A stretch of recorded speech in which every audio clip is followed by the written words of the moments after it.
And it still takes a decent amount of time, to the point you're doing your pharmacological interventions for 30 minutes per day.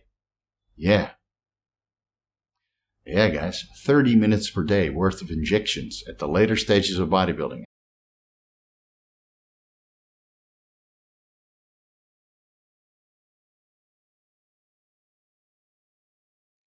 Vigorous Steve here. Let's discuss the sinkhole that is bodybuilding. And I want to separate the sinkhole into two different videos. The bodybuilding sinkhole that is time and the bodybuilding sinkhole that is money. Now, I'm sure I could do another video about the bodybuilding sinkhole that is health.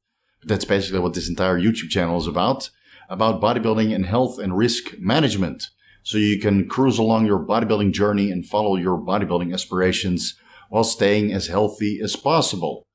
But unfortunately, take it from me, I've gone through this process myself. There is a point in time where your bodybuilding aspirations start to override health. And then it becomes a huge trade-off. Is it worth it? On the short term, yes. On the long term, probably not. Now, in this video, I want to discuss the time management aspect of bodybuilding and give you guys a little bit of an insight into the time investment that is required to be a good bodybuilder. And then maybe you can, put some time aside if you want to be absolutely phenomenal in your bodybuilding aspirations. I'm sure the same thing will apply to any other sport that falls into the fitness industry. So whether that's CrossFit or strength sports or whatever else you like to do for, physical activity, it all requires a decent amount of time. And while you might start with your fitness journey by going to the gym for a couple hours per week and then slowly improve your nutrition and focus a little bit more on your diet, your health supplementation, slowly increasing the amount of time that you're investing and dedicating to your bodybuilding aspirations. But if you really want to exceed and succeed at bodybuilding, it almost turns into a full-time job. And it's going to be a progression over time. For me, it took about 8 years, 10 years before I dedicated so much time to my bodybuilding journey. And then it still took me, let's say, 13 years from start to actually banking on my bodybuilding. So it took me 13 years of learning and going to the gym and researching and getting knowledge before I started making money. That's a huge time investment. It might be a huge time investment that you can dedicate to a doctorate degree also, right? So keep that in mind, guys. It's there's a huge time investment required, and I'm sure some of you guys will have a head start just because of YouTube, because there's so much information out there now that you can learn from other people's experience at a rapid pace. You follow my channel, you follow Leo's channel, Derek's channel, or any other channel that you feel is valuable for your fitness or bodybuilding aspirations. You have a head start that I didn't have. I had to learn the hard way on the bodybuilding forums or in the library or on PubMed and Science Direct and Google Scholar, etc., right? Huge time investment. Took me a long time before I started making money and made my passion my business. So we're just going to go over the time investment required, and we'll do a little bit of a ballpark. So let's say the least amount of time required to be a decent bodybuilder. And as you'll see from this video, you might not even have the time required to be a phenomenal bodybuilder because you have a full-time job or you're still going to school and you have a lot of papers and exams to finish after going to classes, working 9 to 5, having a girlfriend or a couple of girlfriends or a wife and kids or a dog that you have to walk or other pets that take time, mortgage, hobbies, playing video games, right? There's a lot of other stuff that takes precedence over bodybuilding aspirations. And at one point you get so flooded with things that you need to do during the day that everything turns to time management and trade-offs. Really, I'm at this point where everything is a trade-off for time. So let's discuss that. In this video, I'll give you guys a ballpark of a low entry amount of time that you're required to be somewhat good at bodybuilding. And yeah, when bodybuilding is completely overpowering and takes precedence over everything else. Now, since we're all pressed for time and the audience seems to favor a 20-minute video over a 50-minute video, I'm not going to do 3 different segments regarding time management during the off-season, or a cutting phase or contest prep, or a maintenance phase, right? I don't have time for that. You don't have time for that. This is just the average. Let's say it's a maintenance phase, so you have a little bit of insight regarding the time investment required to be a good bodybuilder or a phenomenal bodybuilder. So let's start with fasted cardio, which I think everybody should be doing during the off-season, the contest prep, the cutting phase, or a maintenance phase. We do fasted cardio for heart health, cardiovascular endurance. I prefer medium intensity steady state, so you actually get your heart rate up a little bit. And then maybe during later stages of contest prep, when you're, 6% body fat, 4% body fat, you want to reduce the intensity, because any higher than a low intensity steady state has a tendency to burn a little bit more than adipose tissue, maybe glycogen or stored muscle protein. Right? So you'll reduce the intensity as you're getting leaner. Subject for a different video. I probably already did a video about this. If I made a video about this, there will be a card right here. I'll have to search through my library on the Vigorous Steve YouTube channel. So, fasted cardio upon waking, medium intensity, steady state, 20 minutes to 30 minutes year round. And obviously during a contest prep, might be 45 minutes, 60 minutes, but we're just discussing the average here.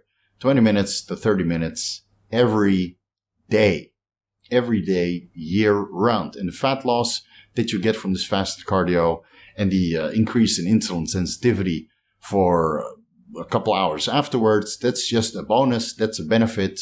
We're doing this for heart health and cardiovascular health. Another aspect of bodybuilding is supplements. Now, I always prepare my supplements in a pill container that takes me about 30 to 35 minutes on a weekly basis. I do that on a Sunday, load up the pill container with all the health supplements that I'm going to take over the course of a week.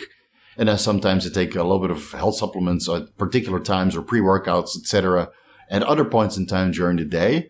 And of course, it's highly going to depend on how extensive your health supplementation is, because at particular stages of bodybuilding, there's a lot of health supplementation involved, especially during a contest prep, where there's a little bit more abuse of performance-enhancing drugs. If you're taking performance-enhancing drugs, which is not always a given, obviously, there's still drug-free bodybuilding, where the health supplementation is not that extensive, but it should still be in place just to ensure health, longevity, overall sense of well-being, and maybe deal with some genetic issues that might manifest at later stages in life. And you can simply take your parents or your grandparents as an example for that. So you use those health supplements as a preventative measure. It takes me about 30 to 35 minutes per week to preload my pill container. So that would be about 5 minutes per day, right? That's for me. Let's say some guys can get away with 3 minutes per day regarding health supplementation. And sometimes, during a contest prep or, when you're really, pushing the high levels of performance enhancing drugs, it might take 10 minutes of supplementation per day just to keep your health in check. Let's move over to breakfast. Now, breakfast is a little bit of a dual time investment, because you can do meal prep for the other meals you're going to eat during the day while you're making breakfast. So let's say you make eggs and oatmeal, for example. You can preload the rice cooker with rice and quinoa and vegetables and sweet potatoes and perhaps beef, something I learned from the vertical diet. Stan Everding, if you're still watching, I salute you. That vertical diet meal planning strategies, game changer. Really saves you so much time. So let's say it takes you the same amount of time that you're waiting for your eggs to finish, that you can meal prep all the other meals during the day simply by using a rice cooker. So we'll don't have to add in additional time, but making eggs takes about 15 minutes, and you can do most of the meal prep for the rest of the day during that time that eggs are cooking. Separating the eggs. I know some guys like the liquid eggs. Personally, I never liked those liquid egg whites because, I don't know, it doesn't taste the same. Yeah, I don't know if it's something with the pasteurization process or some of the preservatives that they use, because most of the eggs that I buy have a 2-week shelf life, but somehow those liquid egg whites have a 1-month shelf life. Again, it's the pasteurization, but it doesn't taste the same. So you could save off a couple minutes during the day by going with liquid egg whites. But I like to separate 10 eggs, 7 egg whites, right? I separate 10 eggs into 7 egg whites, and then I have 3 whole eggs. You might need 2, you might need 1, you might do 10 egg whites, costing you additional time in this breakfast preparation. And then the oatmeal you can throw in the microwave, right? That's relatively easy. If you want to cook that, costs you additional time. So let's say it takes 15 minutes to prepare breakfast and another 15 minutes to eat breakfast. Now, during the time that you're eating breakfast, you can also take some of the supplements. Again, there's going to be a lot of overlap regarding some of the times, because a lot of people get very smart with time management and start to multitask, just like I do. And even though you got phenomenal at meal prep in the morning while you're making your breakfast or using a meal prep service, you're still going to have to eat those meals. And it really depends on your appetite and how well you can wolf down those meals. And I've gotten very good at wolfing down food, so I might need 3 to 5 minutes per meal. But some guys, they need a little bit longer time, and it's really a struggle for them to get the meals down, especially during the later stages of the off-season, where eating becomes a job by itself. So you might need 10 minutes, maybe even 15 minutes just to finish one meal. And that's already a huge time investment when you look at it, because when you're eating 5 meals per day and perhaps a post-workout shake and taking a pre-workout shake, that's almost an hour per day, just that you're stuffing food down your throat. Right? And during a contest prep, especially at the later stages, you're so hungry you can devour and inhale a meal in 1 minute. But again, there's still meal prep involved. So let's say for all the meals that you need over the course of the day, let's say it costs you between 40 minutes to 60 minutes. And then my favorite moment during the day, the workouts. But let's discuss the pre-workout ritual first, which is going to be different for everybody. And it highly depends on which level of bodybuilding that you're in, because a beginner bodybuilder would have enough with a Machiavelli motivation YouTube video. So let's say that their pre-workout ritual is like 5 minutes of this motivational YouTube video. And if you're at the later stages of bodybuilding where you're preparing your pre-workout and preparing your intra-workout and doing a couple administrations, which will allocate a separate time slot for that, which we'll all discuss in the performance-enhancing drugs that are being used throughout the course of a day. But let's say your pre-workout ritual is extensive with a pre-workout and preparing an intra-workout and just getting over this leg day anxiety. That could turn into a 30-minute affair. Really, that's sometimes the time required just to prepare for a workout. Now we're going to forego the time required to drive to the gym. Because a lot of gyms are closed nowadays. So maybe you guys are training from home just like I'm training from home. But the workout ritual is still in place. And I'm playing that Machiavelli motivation YouTube video while I'm preparing my pre-workout and my intra-workout. And all the supplementation that I take that isn't really for health, but is there to increase performance, besides the performance-enhancing drugs. Oh, really? But I have awesome workouts. I'll tell you that. The workouts are awesome. Now, obviously, we're not training every day, right? We're training, let's say, 5 days per week on average. So that 5 minutes pre-workout ritual might actually be 4 minutes when we boil that down or calculate that down to a day-by-day basis. And that 30 minutes pre-workout ritual might actually be 22 minutes on a day-to-day basis. And we can do the same for the workouts. Let's say you work out for an hour. That's actually 43 minutes per day. And if you work out for 90 minutes, 5 times per week, that's actually 64 minutes per day. So I'm trying to keep this as accurate as possible. I did all the calculations, so you don't have to. So let's say it's on average 43 to 64 minutes per day when you're working out. And of course, if you do post-workout cardio, that might add another 10 minutes, 20 minutes, 30 minutes, 1 hour of cardio.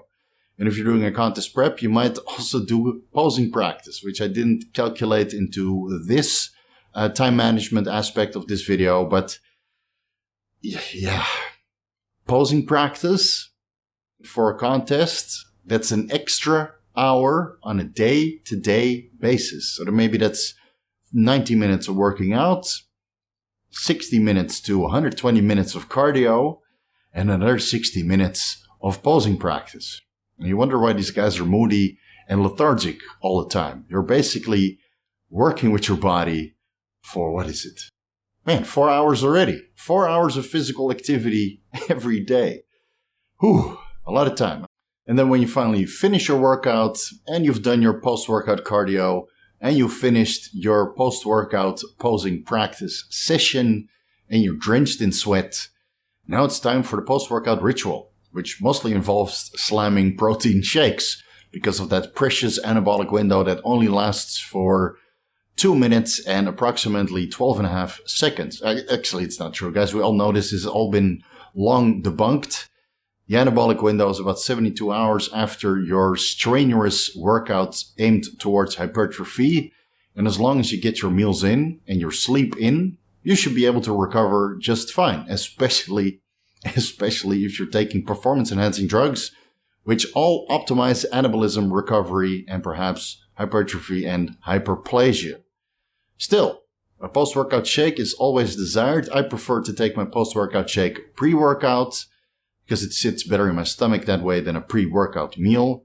And I prefer to have my collagen and gelatin with a little bit of whey protein and perhaps a banana or some oatmeal or whatever carbohydrate pre-workout. So I have all the nutrients available post-workout and I don't have to worry about missing the anabolic window. Anyway, rest of the post-workout ritual involves bullshitting with other gym members.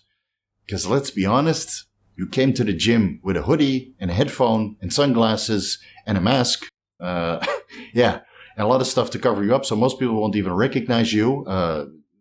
Sign of the times, unfortunately. But even way back when masks were mandatory in some gyms, a lot of people would still wear that hoodie with, huge headphone over it so they could be hardcore and focus on their workout first. And then halfway you're done through your workout and you got all your working sets that you wanted to attain out of the way. And you slowly start to get a little bit more social. You start to socialize with people, say hi to the guys that you walk past, because the squat rack, I got to do my squats first and then the leg press and then the hack squat and then the leg extensions. And then the sissy squats, and then the walking lunges, right? Hopefully by the end of your workout, you're a little bit more social and you can say hi to all your gym buddies. That's part of the post-workout ritual. And then the other part of the post-workout ritual is just getting over the brain fog. And again, for beginner stages of bodybuilding, that's not really occurring. But towards the later stages, especially when your pre-workout supplementation involved insulin or was very, very extensive, with other stuff like IGF-1s and growth hormones. We'll get to all of that at the injection and administration segment of this video.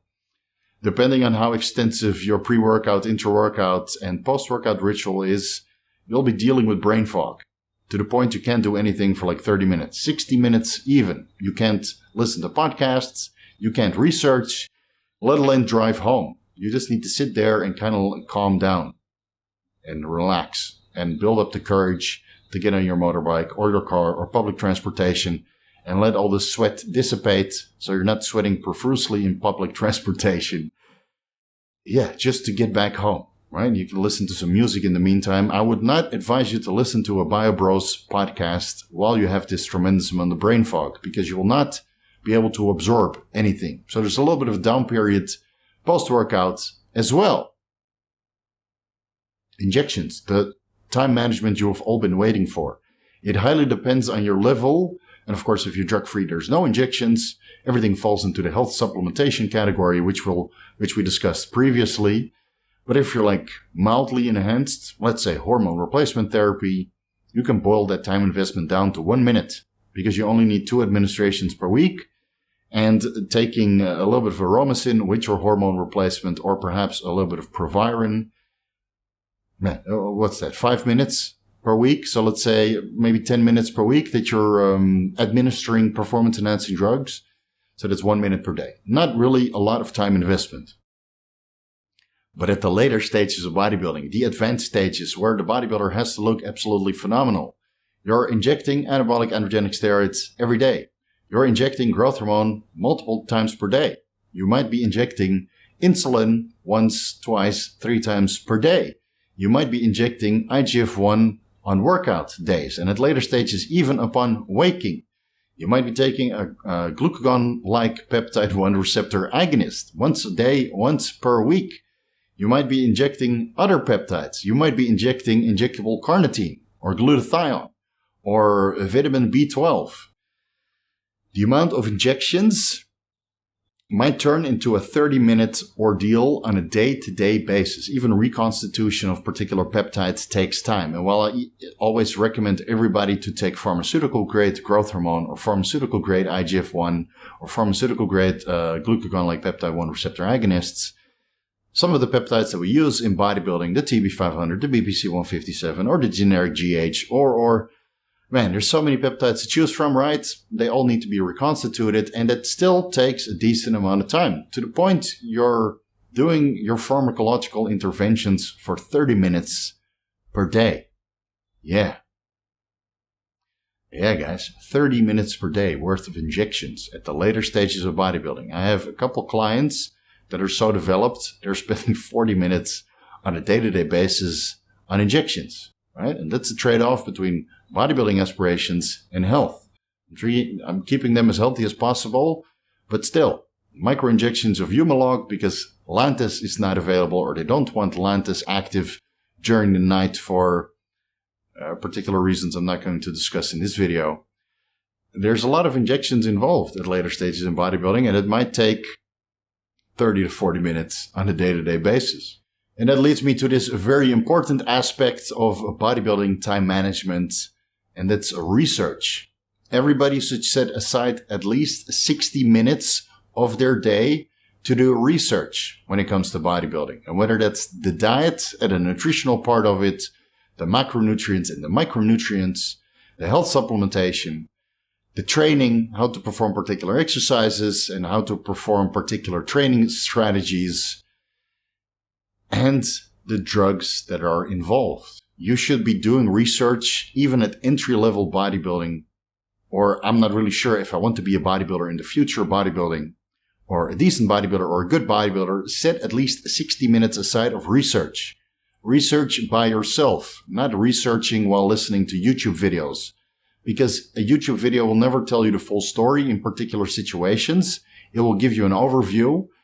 And as a YouTube content provider, I'm always consciously aware that nobody's going to watch these videos to the end. So if I make a complete, comprehensible video about one separate subject, a lot of you are not going to watch it to the end. So I'm overly conscious of that. That's why I try to boil these YouTube videos down to 20 minutes. And that, unfortunately, that never gives you the full story, because doing research about one particular compound can lead you down a rabbit hole that lasts days. And a lot of the research that is required might not be applicable to you, but you have to keep doing the research until you find all the information that is required, which might be applicable in your situation. And again, that takes time, really. At least 60 minutes per day. And at the higher levels of bodybuilding, as you get more and more developed and advanced, there might be 2 hours of research required on a day-to-day basis, especially regarding the pharmacodynamics of particular performance-enhancing drugs, because you need to know how particular PEDs or compounds affect your health, how they affect particular biological processes. And of course, you can outsource that to a coach, which is invaluable regarding time management. A lot of guys would rather hire a coach to take the thinking out of it, but you still need to do additional research. Really, you shouldn't follow blindly. You shouldn't follow a coach blindly. Always do your own research. So you can maybe outsource part of the research and help you speed up your bodybuilding aspirations by having access to this coach with a lot of expertise and knowledge and maybe decades in the fitness industry. Still, set 60 minutes aside. And especially at the higher levels, 120 minutes per day just to learn about bodybuilding. And that's besides watching YouTube videos. Because YouTube videos, even if you watch 2 hours worth of YouTube videos on a particular subject, it will not tell you the full story, unfortunately. Because YouTubers like myself and other content providers, they make YouTube videos for a broad audience. But the minutiae that might be applicable to you is often overlooked. You can't fault a YouTuber for that, because it's such a minutia that it might not be even worth mentioning in a YouTube video. But in your case, it might be required. And you really need to do the research regarding the particular compounds that you're interested in, because the minutia might apply to you, but you won't find the minutia on a YouTube video. Or you might not be able to get the minutia from your coach because the coach doesn't have experience with this minutia that's applicable to your unique situation, right? You can research the minutiae by yourself and then run it past your coach, obviously, and then discuss a practical application and a solution and a method to do it as healthy as possible. Still, research, at least 60 minutes per day. I can't emphasize this enough. If you want to be a bodybuilder, do the freaking research. And as you're doing all this research and getting more health conscious, slowly turning into a hypochondriac, you realize that you need to do your blood work. Even when you're drug-free, I still did my blood work. It was only once per year because that's what my insurance allowed, and there wasn't really anything off of my blood work whenever I would do it drug-free. But now that I'm enhanced, now that I've researched for hours and hours and hours, and I've seen a lot of blood work of other clients, I do my blood work every month. And it takes me about an hour to go to the clinic, draw blood for analysis, and then come back. But some of you guys might need a little bit more time to do your blood work because you need to go through a primary healthcare physician, right? They need to write a script or allow it, or however it's called. They need to allow you to do blood work, which is incredibly cumbersome and annoying. But I'm in a luxury position where there's a lot of private hospitals here and clinics where I can just walk in, show my credit card, and ask for all the blood work that I want to do, or ask for all the blood work that I want to do, and then hand over the credit card and just pay for it. Out of pocket. It's a bliss. It takes me 1 hour per month, which means if you want to boil that down, it's about 3 minutes, let's say 5 minutes per day, if it takes me a little bit longer. Now, it's a little bit difficult to factor in other hospital visits because I've gone to the hospital a couple of times, like we saw in that case of non-alcoholic fatty liver disease, where I went to the hospital for ultrasounds and additional blood tests, right, and an x-ray, and man, it's a lot of time. Spent almost an entire day at the hospital. So let's say you spent 1 day at the hospital once a year, right? It will still add a couple minutes on your analysis panel that you need to perform. So let's boil that down to, let's say, 2 to 5 minutes per day for blood work, for ultrasounds, for medical screening, just to keep the beast that is hypochondria at bay. Because in a lot of cases, the results that you get from these testing methods are easily resolvable. Now, if you actively have to resolve a medical condition, we're not going to add that on top of the bodybuilding aspirations time investment list, because that is going to sit you back from your bodybuilding aspirations, and you'll have to put the bodybuilding on a back burner just to resolve a medical condition, right? And then the time investment required to get back to your previous shape might be a little bit more than what we'll discuss in this video, but right, it's a bit of a roller coaster, guys, especially at the highest level. Blood work or additional testing, 2 to 5 minutes per day. And this is a little bit of a luxury and not really required for entry-level bodybuilding or beginning bodybuilding or I'm not taking this too serious bodybuilding, and that's deep tissue massage therapy, which is highly beneficial when you're at the later stages, more advanced stages of bodybuilding and you're actively competing. Because the weights that you're moving, the time that you don't want to take off because you're in contest prep or a cutting phase, so you don't want to deload somewhere midway. And man, the metabolic waste products and the time under tension and the performance enhancing drugs involved, you get so bundled up and tight and your body is like a rock. Really nasty, hard, dense, round and full. And you're going to need deep tissue massage therapy. I found 3 hours per week was highly beneficial when I was 115 kilos because I was training insane, doing a decent amount of performance enhancing drugs. I started getting tighter and tighter and tighter. So I would do 1.5 hours, 2 sessions per week, which basically boils down to about 25 minutes per day. And really, you have to keep into consideration that before you do deep tissue massage therapy and after deep tissue massage therapy, there's a little bit of time involved as well. There's like a pre-deep tissue massage therapy ritual and a post-deep tissue massage therapy ritual. So let's say that's 30 minutes per day at the advanced stages of bodybuilding. Highly beneficial. I would say it's almost a must.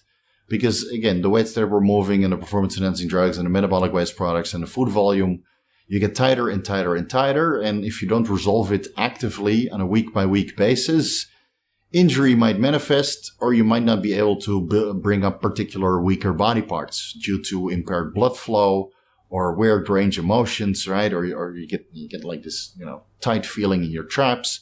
Deep tissue, massage therapy, grass stump therapy, just a regular good old sports massage, or maybe going to the sauna or a hot bath, right? All this therapy, it's required at the more advanced stages of bodybuilding. And if you want to be a phenomenal bodybuilder, you have to set aside a decent amount of time for therapy just to get over the roadblocks of being bundled up all day. And I think that pretty much covers it. Of course, there's going to be a lot of additional time slots that might be required depending on your individual response to bodybuilding and your diet and your pharmacology and the health supplementation, etc., etc., etc. So this is just a bit of an overview. So let's summarize. Summarize the total amount of time allocation that you need just to be a decent bodybuilder.